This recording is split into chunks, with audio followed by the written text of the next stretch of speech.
Well, what we know at this stage is that we have documented several cases of human rights violations. No, for example, we have seen migrants beaten with batons when they are under control of the Moroccan security forces with no aggressive manner at all.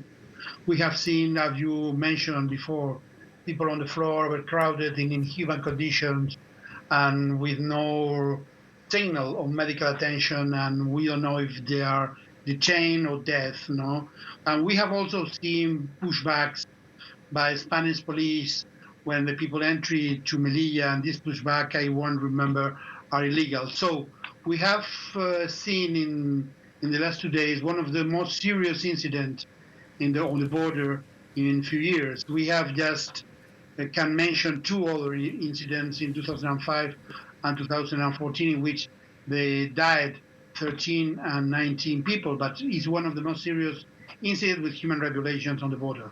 So very tragic, as you say, one of the most serious incidents to date. I want to get your thoughts, Esteban, on the Spanish Prime Minister, Pedro Sanchez, who's weighed in on this and called the attack called it, rather, I should say, an attack on territorial integrity. That's number one. He's also spoken about mafias that are trafficking human beings to being to blame. What do you make of those comments by the Spanish Prime Minister?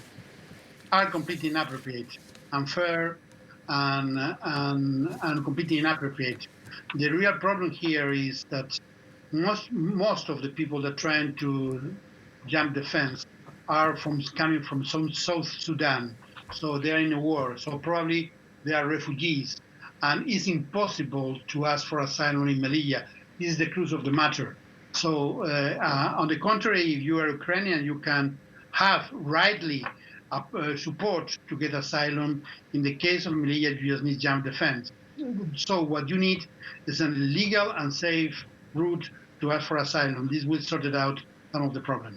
I mean, I've seen that Amnesty International statement reiterating this idea that all suffering should be avoided, that legal and safe passages or channels are needed.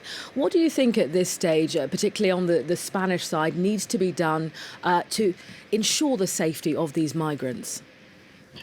Well, primarily to open the office for asylum, for asking for us to ask for asylum, which are on the border, they're not working at all.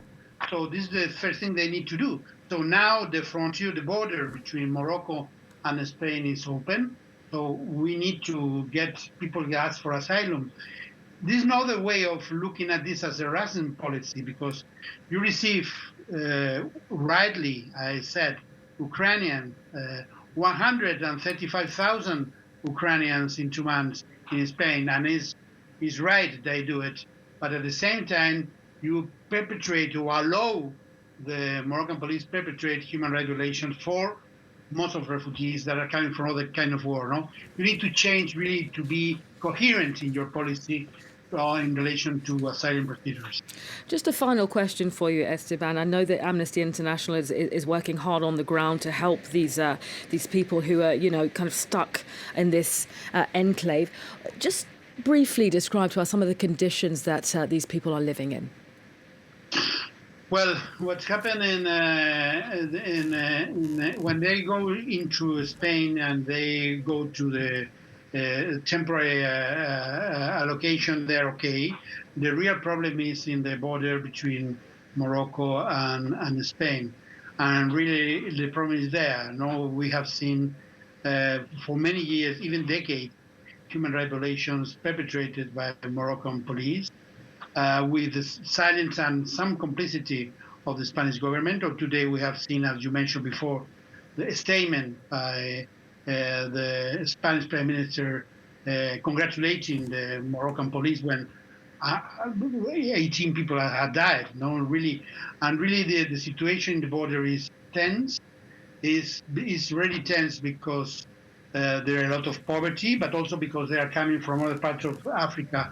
People getting or asking for asylum. So it's a very complex situation, and the only way to really to focus that and to sort it out is, as you mentioned before, legal and safe routes for asylum for these people.